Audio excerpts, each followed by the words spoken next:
नमस्कार एवरीवन। पैसे की समझ में आपका स्वागत है। बहुत सारे लोग मुझे बताते हैं अपने एक्सपीरियंसेस कि मुझे म्यूचुअल फंड एजेंट ने ये सजेस्ट करा, इंश्योरेंस एजेंट ने ये सजेस्ट करा, वेल्थ मैनेजर ने ये सजेस्ट करा। तो उनको लगता है कि ये फाइनेंशियल एडवाइजर है। वो हो भी सकते हैं और नहीं भी हो सकते हैं। कैसे? हमें पहले पता होना चाहिए कि फाइनेंशियल एडवाइजर का रोल क्या है। तो मैं सेबी रजिस्टर्ड इन्वेस्टमेंट एडवाइजर या रिसर्च एनालिस्ट नहीं हूँ। ये वीडियो केवल एजुकेशन पर्पस से। तो कुछ एडवाइसेस जो मुझे बताई गई कि आप होम लोन ईएमआई पेमेंट या लोन पूरा पेमेंट करने की जगह, मान लीजिए कुछ पैसा आपको एक्स्ट्रा आ गया या सैलरी इंक्रीमेंट हो गया, तो आप पैसा होम लोन में मत लगाइए, म्यूचुअल फंड में लगाइए और वो ज़्यादा बेनिफिशियल रहेगा लॉन्ग टर्म में। ये नया म्यूचुअल फंड आया है, आप बैंक एफडी को तोड़ करके एनएफओ में इन्वेस्ट कर दीजिए, अच्छा रिटर्न देगा। या सीनियर बंदे को बोलते हैं कि आप अपनी ग्रैंड डॉटर के लिए अपना इंश्योरेंस करा लीजिए, जबकि उसके माँ बाप अभी हैं और अफोर्ड कर सकते हैं। तो क्या आपको इस तरह की एडवाइसेस मिल रही हैं? तो फाइनेंशियल एडवाइजर का जो बेसिक रोल है वो गाइड करना है, ना कि पुश करना कि आप ये इन्वेस्टमेंट ले लो, ये खरीद लो। और ये गाइड होना चाहिए कि ओवरऑल वेल्थ क्रिएट कैसे हो और फाइनेंशियल मैनेज कैसे हो। तो सेबी के हिसाब से financial adviser is basically investment adviser. और ये ट्रस्टवर्दी बंदा होना चाहिए जो क्लाइंट के हित में काम करे रादर देन अपने हित में काम करे। तो फाइनेंशियल प्लानिंग किसी की बनाने से पहले हमें पता होना चाहिए कि उसके पास एसेट कितने हैं, लाइबिलिटीज क्या है, जो फैमिली मेंबर्स हैं उसके, वो अभी एसेट के फॉर्म में या लाइबिलिटी के फॉर्म में सिर्फ, और कोई अपने पेरेंट्स के साथ रह रहा है, पेरेंट्स अर्न कर रहे हैं, वो ऑलरेडी सपोर्ट कर रहे हैं तो उसके लिए तो वो एसेट हुआ। और किसी के पेरेंट्स उस पर डिपेंडेंट है तो उसके लिए वो लाइबिलिटी हुआ। तो ये सारी चीजें बिना एनालाइज किए आपको सजेस्ट करना कि आप ये इन्वेस्ट कर दो।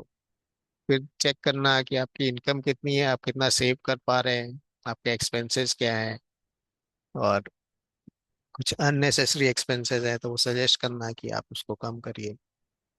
फिर आपके फाइनेंशियल गोल्स क्या हैं, शॉर्ट टर्म है, मिड टर्म है, लॉन्ग टर्म गोल्स हैं। और सबसे जरूरी ये एनालाइज करना है कि आपकी रिस्क एपेटाइट क्या है। आपके पैसे लगवा दिए शेयर मार्केट में, आइदर थ्रू म्यूचुअल फंड और डायरेक्टली, और मार्केट क्रैश हुआ 10%, 20%, और आपके पैसे गिरे, तो आपको टेंशन होने लगी, एंजाइटी होने लगी, एसिडिटी होने लगी। तो ये सब रिस्क आपका पहले एनालाइज होना चाहिए। या आपके कोई गोल थे वो पूरे नहीं हो पाएंगे क्योंकि आपने शेयर मार्केट में पैसा लगाया था ये सोच के बढ़ेंगे और वो पैसे कम हो गए। बेसिकली एक स्ट्रक्चर्ड प्लान होना चाहिए जिसमें आपका सब कुछ इंक्लूड हो, इंक्लूडिंग द टैक्स प्लानिंग, आपके लोन्स हैं वो इंक्लूडेड हो, रिटायरमेंट प्लानिंग के लिए आप क्या कर रहे हैं, तो सारा कुछ इंक्लूड होता है तब वो फाइनेंशियल प्लान बनता है। उसके अकॉर्डिंगली आपको इन्वेस्टमेंट सजेस्ट किया जाना चाहिए।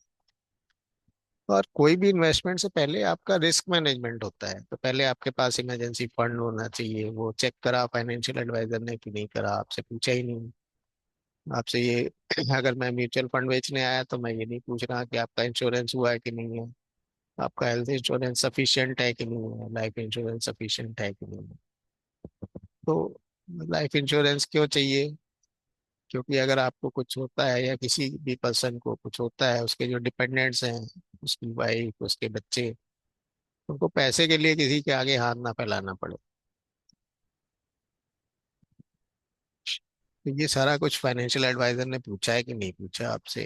फिर आप सिर्फ उसको पूछना चाहिए कि आपके ऊपर कोई लोन तो नहीं है, क्रेडिट कार्ड का लोन है तो वो सबसे ज्यादा इंटरेस्ट रेट वाला लोन होता है, 36% से भी ज्यादा हो सकता है पर एनम। तो पहले लोन मैनेज कराना सिखाना चाहिए रादर देन पैसे आपके 9%, 12% रिटर्न वाले में पैसे डाल दिए और आपका जो लोन है उसका इंटरेस्ट रेट जो है वो 36%। तो फाइनेंशियल लाइबिलिटीज केवल एसेट के पीछे नहीं ध्यान देना, लाइबिलिटी के लिए भी ध्यान देना है कि लाइबिलिटी कैसे कम करें। टैक्स प्लानिंग के एवेन्यूज धीरे धीरे बंद होते जा रहे हैं, बट स्टिल जो लीगली ऑप्शन अवेलेबल है उनका बेस्ट यूज कैसे किया जाए। जैसे कुछ मेरे फ्रेंड थे जो प्राइवेट प्रैक्टिस में है और उनको डिप्रिसिएशन और ये सब कुछ नहीं पता है, और उनके सीए भी उस बात पे ध्यान नहीं दे रहे, तो वो काफी टैक्स बचा सकते हैं।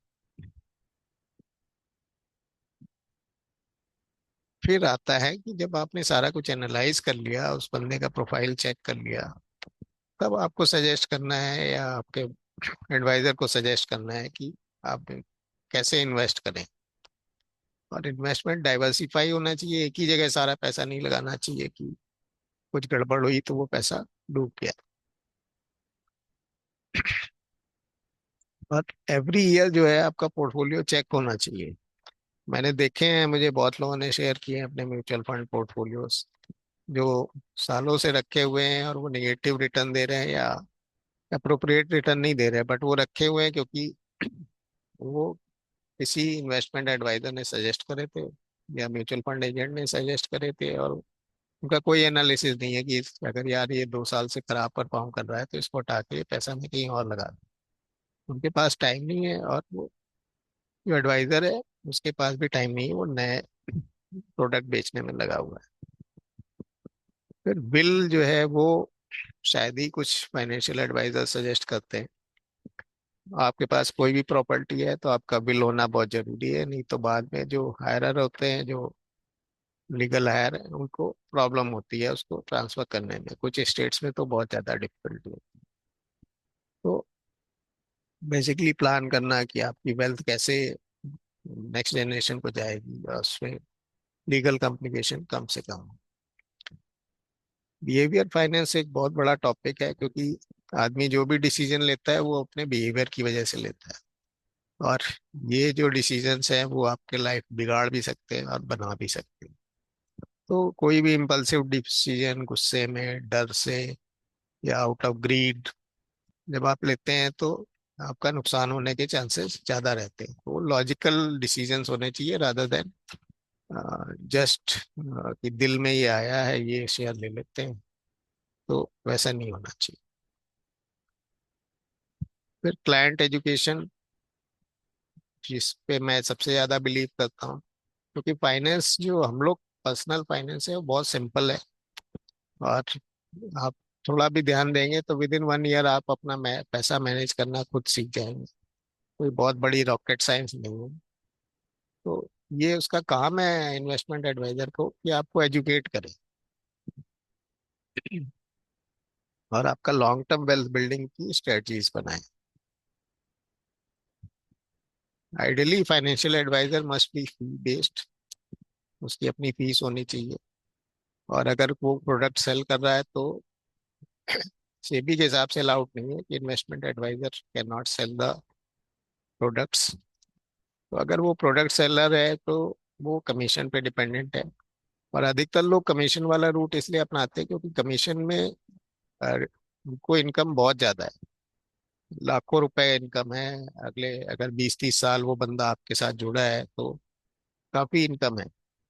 लेकिन आप फाइनेंशियल एडवाइजर को कोई फीस नहीं देगा इतनी। तो जो अगर आप फाइनेंशियल एडवाइजर इन्वेस्टमेंट एडवाइजर की तरफ से सोचो तो उसके हिसाब से ये बेटर ऑप्शन है कि वो आपको कमीशन वाले प्रोडक्ट सेल करे rather देन एडवाइस दे, क्योंकि आप किसी एडवाइजर को लाख रुपए, 1.5 लाख, 2 लाख रुपए फीस नहीं दोगे। बट वही अगर आपका 25,000 रुपए भी एसआईपी करा रहा है तो वो लाखों रुपए फ्यूचर में बनाएगा। तो टू समराइज कि जो फाइनेंशियल एडवाइजर या इन्वेस्टमेंट एडवाइजर है उसका बहुत बड़ा रोल है, जस्ट केवल प्रोडक्ट सेल करना नहीं है। ये म्यूचुअल फंड ले लो या ये पोर्टफोलियो मैनेजमेंट स्कीम ले लो, ओवरऑल आपका एक बड़ा प्लान होना चाहिए जिसमें सारी चीजें होनी चाहिए, लोन, टैक्सेशन, बिल, इन्वेस्टमेंट। तो मेरा सजेशन है कि आप अपना फाइनेंशियल एडवाइजर वाइजली चूज करें। पहले तो ये समझे कि वो केवल प्रोडक्ट सेलर है कि फाइनेंशियल एडवाइजर है। अगर वो फाइनेंशियल एडवाइजर है और आपने ये सब चीजें डिस्कस नहीं करी हैं तो उनसे डिस्कस करिए और अपनी वेल्थ क्रिएट करिए। सो आप में से कुछ लोग अगर कुछ डिस्कस करना चाहते हैं तो मुझे इस व्हाट्सएप नंबर पे संपर्क कर सकते हैं। और अगर आपको वीडियो अच्छा लगा तो लाइक कीजिए, शेयर कीजिए, सब्सक्राइब कीजिए। ये बुक है, मैंने लिखी हुई है, जो अमेजन पे अवेलेबल है। सो मैं उम्मीद करता हूँ कि इस वीडियो से आपको फायदा होगा और आप अपनी वेल्थ अच्छे से क्रिएट कर पाएंगे। Thank you.